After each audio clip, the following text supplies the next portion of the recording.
নমস্কার বন্ধুরা, সকলকে সুপ্রভাত জানিয়ে রানাঘাটের ছোট্ট একটা গ্রাম থেকে আমি দীপিকা চলে এসেছি নতুন সুন্দর আরও একটি সকালে, নতুন সুন্দর আরও একটি বাংলা ব্লগ নিয়ে। তোমরা কেমন আছো? আশা করছি ভালো আছো। আর আমি আছি, মোটামুটি ভালোই আছি। অনেক দিন বাদে তোমাদের সঙ্গে দেখা করতে আসলাম, কথা বলতে আসলাম। অনেকগুলো দিন তোমাদের কোনো ব্লগ দিতে পারিনি, তোমাদের সাথে কোনো যোগাযোগ রাখতে পারিনি। তার কারণটা তো তোমরা জানোই। মাঝখানে কয়েকটা ব্লগে তোমরা দেখতেই পেয়েছো যে আমার শ্বশুরমশাই গত হয়েছেন। আর তোমরা তো সবাই জানো, পরিবারে যদি এমন একটা দুঃসংবাদজনক খবর হয় বা ঘটনা ঘটে থাকে, তাহলে তাদের উপর দিয়ে কেমন অবস্থা বা পরিস্থিতি যেতে পারে। তো বাড়ির এরকম অবস্থায় আমার ব্লগ দেওয়া কিছুতেই সম্ভব হয়ে ওঠেনি, আর আমি দিতে পারিনি। কারণ সারাদিন ওই হবিষ্যি করে, তারপরে বাড়িতে ঘর দুয়ার ভাঙাচোরা সমস্ত অক্লান্ত পরিশ্রম করে আমার আর মনে হতো না যে আমি ব্লগটা এডিট করি বা কোনো ব্লগ করি। আর তেমন সময়ও পেতাম না, ওই কাজ করতে করতেই চলে যেত। তো আজকে আদ্যশ্রাদ্ধ এবং ক্ষৌরকার্য এই 2 দিনের ভিডিও আমি একসাথেই দিলাম। কিন্তু খাওয়া দাওয়া যেদিন হয়েছিল আমাদের আর কি, ভোজন দুপুরবেলার, সেই খাওয়া দাওয়ার ভিডিওটা আমি এতটাই ব্যস্ত ছিলাম, খাওয়া দাওয়ার কোনো ভিডিওই করতে পারিনি, তাই সেটা দিতে পারিনি। তবে যেটুকু স্মৃতি, আসলে এই যে শ্রাদ্ধের বা ক্ষৌরকার্যের ভিডিও, এগুলো কিন্তু করা জানি না উচিত কিনা, তবে আমি যেটুকু করে রেখেছি আমার মনে হচ্ছে এটা সারা জীবনের একটা স্মৃতি হয়ে থেকে যাবে।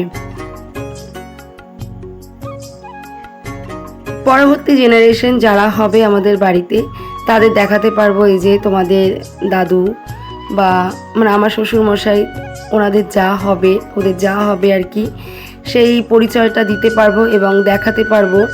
তো এই জন্য আমার মনে হয় এই ভিডিওটা আমি যে করে রেখেছি বা তোমাদের সামনে উপস্থাপনা করছি, এই ব্যাপারটা আমার কাছে খুব একটা খারাপ লাগছে না।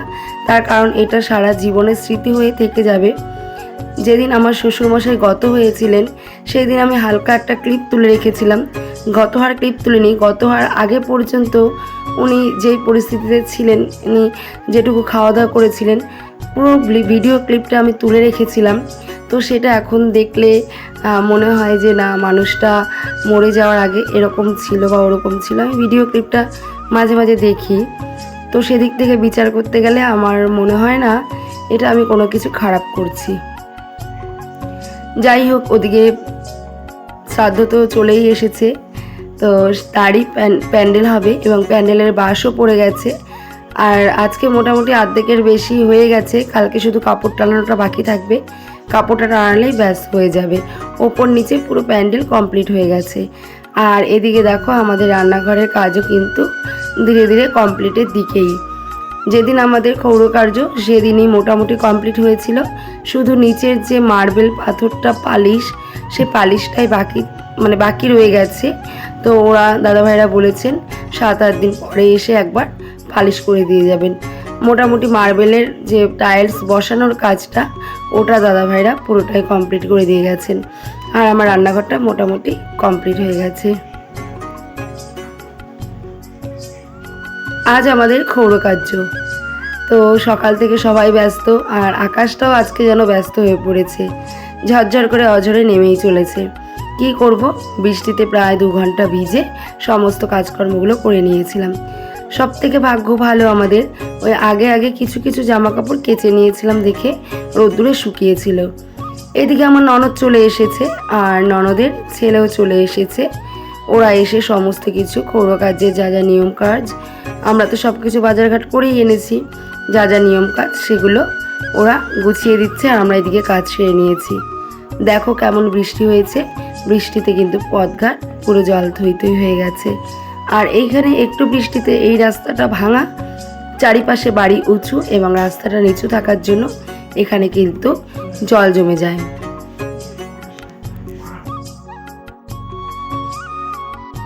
আমাদের বাড়ির সামনেই ছোট নদী চূর্ণী।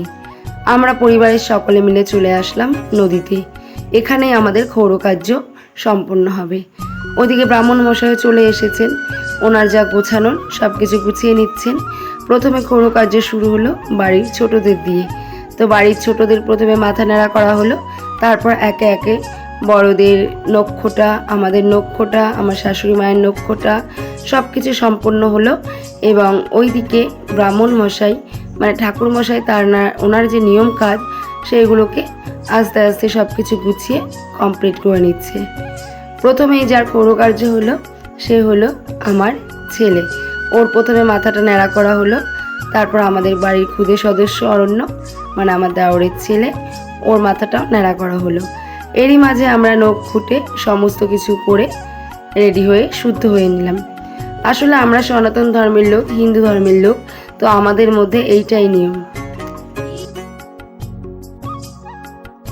আসলে যার যার নিয়ম তার কাছে, যার পরিবারে যেমন নিয়ম তার পরিবারে কিন্তু তেমন নিয়মই মেনে চলতে হয়।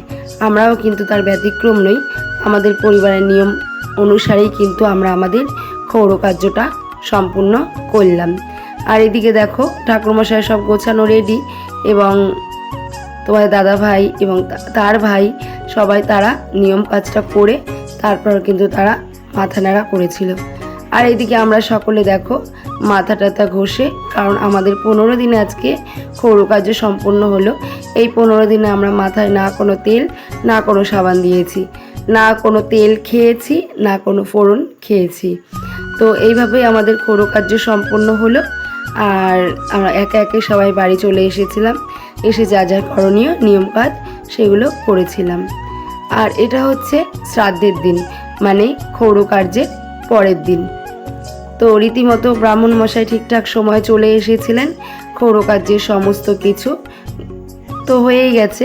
এটা হচ্ছে শ্রাদ্ধের কাজ, আর শ্রাদ্ধের কাজে সব কিছু ঠাকুরমশাই গুছিয়ে আমাদের কি কি করতে হবে সমস্ত নিয়ম কাজ বলে দিচ্ছিলেন। আর শ্রাদ্ধের দিনও কিন্তু বেশ মুষলধারে বৃষ্টি হয়েছিল। কিন্তু আরেকটা কথা বলে রাখি, খাওয়া দাওয়ার দিন কিন্তু আমাদের কোনো রকম বৃষ্টি হয়েছিল না। কিন্তু খুব দুঃখের বিষয়, আমার এখন খুব আফসোস হচ্ছে যে কেন আমি শত ব্যস্ততার মধ্যেও একটু ভিডিও ক্লিপ তুলে রাখলাম না। আসলে একটুও সময় পাইনি গো বন্ধুরা যে ভিডিও ক্লিপটা একটু তুলে রাখবো। এখন আমারই সব থেকে বেশি আফসোস হচ্ছে। তো এদিকে আমাদের পাড়ার এক দাদা ভাই, আমাদের যেহেতু কোনো জ্ঞাতি গোষ্ঠী এখানে নেই, সেহেতু আমাদের পাড়ার এক দাদা ভাইকে আমাদের জ্ঞাতি ভাই বানিয়ে তার কাছ থেকে অনুমতি নিয়ে আমরা শ্রাদ্ধের কাজে কিন্তু বসেছিলাম, এবং শ্রাদ্ধের কাজ কিন্তু ওনার অনুমতি নিয়েই সম্পূর্ণ করা হয়েছিল।